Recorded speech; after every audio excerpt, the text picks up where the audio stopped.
isang maliit na apartment sa barangay Bacau, Mondorio, Iloilo City.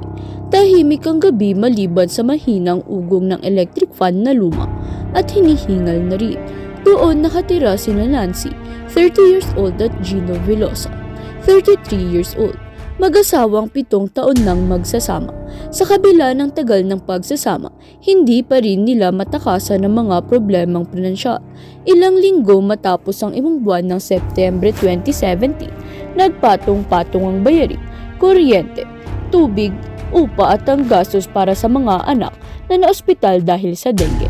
Si Gino, isang jeepney driver sa rutang SM City hanggang City proper, ay halos hindi na makauwi sa paghahabol ng pasada. Ngunit kahit anong kayod, kulang pa rin. Isang hapon habang naglalabas si Nancy sa labas, lumapit si Gino na tila may dalang balita. May nakita raw siyang pwedeng lapitan, isang babaeng nagngangalang Hazel Romero. May maliit itong lending business at nagpapautang ng walang masyadong requirement basta may ID at garantyang may mababayaran. Pagkamat may alinlangan si Nancy, lalo na't hindi niya kilala si Hazel, pumayag pa rin siya. Ganon kasi ang guto. Kayang lunukin ang pag-aalinlangan kapalit ng kaunting ginhawa. Isang linggo matapos yun, nakuha nila ang halagang 15,000 pesos. Hindi yun kalakihan, pero sapat na para makahinga sila ng ilang linggo. Nang sumunod na araw, sinamahan ni Gino si Nancy sa pamilihan. Nang araw na iyon, nakita ni Nancy na may bago itong cellphone. Nang tanungin kung saan galing ang pera, sinabi nitong bonus lang daw mula sa boundary ng jeep. Tinignan lang siya ni Nancy, wala na siyang sinabing iba. Sa dami ng iniisip niya, minabuti na lang niyang manahimik. Oktubre 2017, napansin ni Nancy ang unti-unting pagbabago kay Gino. Dati-rati pag-uwi nito, amoy araw, may bahid ng grasa sa damit at halapang hapuang katawan sa maghapong pamamasada. Ngayon, mas madalas itong malinis, bagong gupit, mabango at laging may suot na bagong polo. Sa umpisa natuwa si Nancy. Inakala niyang pag-aalaga ito sa sarili bilang pagsisikap para sa pamilya. Pero habang tumatagal, iba na ang pakiramdam niya. Lagi na lang gabi ko umuwi si Gino. Kapag tinatanong kung saan galing, ang sagot ay lang ay overtime daw. Ipinapasada ang jeepney ng mga kasamahang may sakit para sa dagdag kita. Pero sa tuwing titignan ni Nancy ang kanyang mga mata, para itong palaging may tinatago. Isang gabi habang nagluluto siya ng hapunan, napansin niyang laging nakabukas ang data ng cellphone ni Gino, pero wala itong Facebook activity. Hindi rin ito sanay mag-text noon, pero ngayon parang may kausap tuwing madaling araw. May mga sandaling nagigising si Nancy at naaabutang nakatalikod si Gino sa kama, hawak ang cellphone. Nagsimulang maging mapagmanman si Nancy. Isang Lunes habang nag-aayos siya ng mga damit na labahin, may nalaglag na maliit na papel sa bulsa ni Gino.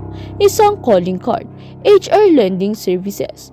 Nakalagay sa likod pero may nakasulat sa likod ng ballpen. Thanks kahapon, ingat palagi.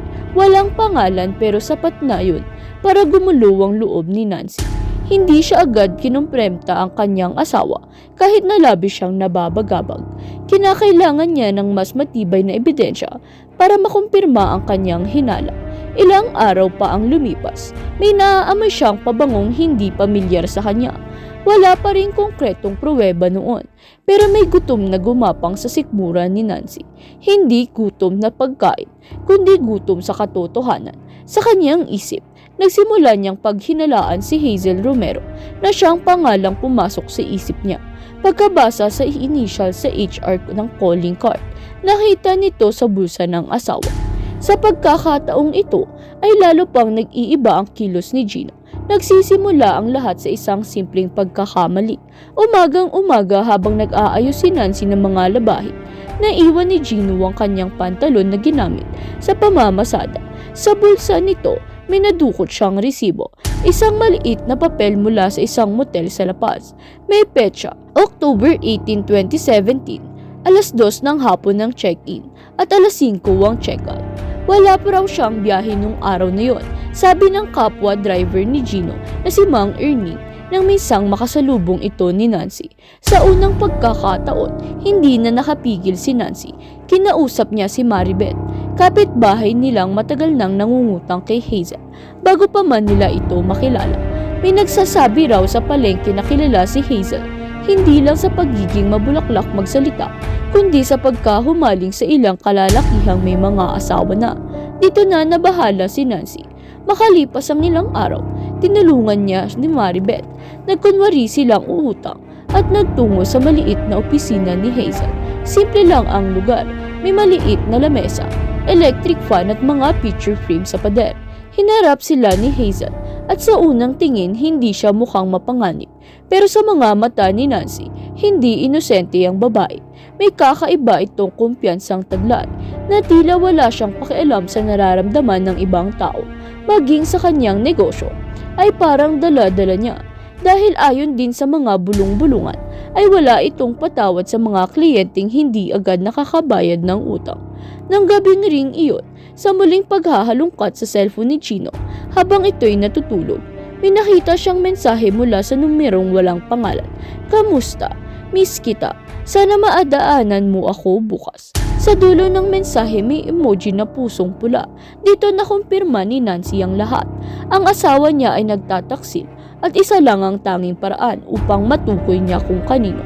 Nagpasa siyang manahimik muna at ilabas ang galit kapag actual na niyang nahuli ang asawa para wala itong lusot o takas.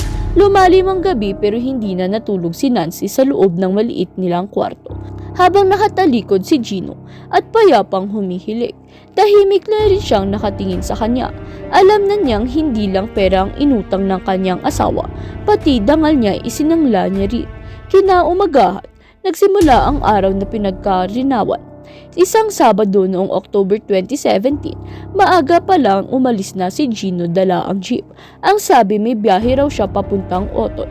May mga pasahero nagpareserba. Hindi na nagtaka si Nancy. Sa mga nakaraang linggo, sanay na siya sa ganitong bigla ang paglabas ng asawa. Pero ngayon, may ideya na siya kung bakit. Kasama si Maribeth, sinundan nila si Gino. Nakaangka sila sa motor ng pamangkin ni Maribeth habang sumusunod sa jeep. Bandang 10 ng umaga, huminto si Gino sa harap ng isang motel sa Mandurria. Hindi kalayuan sa isang tahimik na subdivision. Ilang minuto lang ang lumipas, dumating si Hazel na kapustura at sumakay sa jeep na pinapasada ng asawa. Habang minamanmanan, huminto sila sa harap ng isang motel at mabilis na pumasok ng hindi na lumilingon. Sa panahong yun, tuluyang naputol ang PC ni Nancy. Hindi siya kumilos agad. Naghintay sila ng minuto. Walang imik, walang galaw. Nakaupo lang siya sa kalsada. Para bang inuubos na ang sakit ang lahat ng luha. Nang sa wakas ay handa na siya, pinasok niya ang hotel kasama ang kapitbahay na si Maribeth. Ipinresenta nito ang kanyang ID sa hotel staff at sinabing pupuntahan lang ang asawa na kanina pa naghihintay sa kanya. Ibinigay naman ng staff ang room number at nagmadaling pumanik si Nancy habang kumakabog ang kanyang dibdib. Nang makarating sa pintuan ng kwarto, dahan-dahan siyang kumatok. Pigil sa pagsigaw pero halatang napupuyos ito sa galit. Samantala, saglit na natigilan si Hazel at Gino sa kanilang ginagawa at binuksan ng lalaki ang pintuan sa pag-aakalang room service ito. Pagkabukas, dito na pumasok si Nancy. Naniga si Gino sa gulat habang si Hazel ay bahagyang napaatras. Hindi inaasahan na darating ang asawa na lalaking kasama niyang nagsasaya. Sa loob-loob ni Nancy, may apoy na galit na kinikimkim ay ngayon ay sumabog na ito. Tinanong niya ang kanyang asawa kung gaano katagal na niyang ginagawa yun pero hindi ito sumagot. Samantala, si Hazel na walang pakialam ay sumabat at sinabing sawa na ang kanyang asawa sa kanya. Sa bugsod ng damdamin, dinampot ni Nancy ang isang ballpen na nakapatong sa mesa sa harap ng TV at sinugod ito. Ginamit niya ang hawak na ballpen para atakihin ng babae. Umayaw naman sa labis na takot si Hazel at ilang saglit ay kumusyon ng nangyari. Nagpigil naman ni Gino ang asawa. Samantala, si Hazel naman ay nawalan ng malay tao at dumanak ang dugo. Ilang saglit pa dumating ang ilang staff at agad na dinala si Hazel sa ospital, habang si Nancy ay kapwa dinampot ng mga otoridad kasama si Gino. Sa loob ng mobile patrol, habang palayo sila sa motel, naroon pa rin ang galit ni Nancy at maging ang kanyang asawa ay nakatikimang magkakasunod na mga sampal. 2 linggo matapos ang insidente, umusad ang kaso. Hinuli si Nancy Villarosa sa kasong frustrated homicide. Samantala, sa tulong ng public attorney, ay nag-file din ng kaso si Nancy para sa panloloko sa kanya ng asawa at ni Hazel. Habang ginagamot sa isang University Medical Center si Hazel Romero, unti-unti ring nalantad sa publiko ang relasyong pilit niyang itinatago. Hindi na niya maikakahila ang pagkakasangkot kay Gino. Sa korte, humarap si Gino at inamin ng lahat. Inilahad niya ang buong kwento kung paano nagsimula ang simpleng utang, naging utang ng loob, at nauwi sa isang ugnayang tinanggap niyang hindi tama. Halata sa mukha ang pagsisisi, lalo na nang mapatingin siya kay Nancy. Sa huli, kinalala ng hukom ang bigat ng emosyon sa ginawa ni Nancy.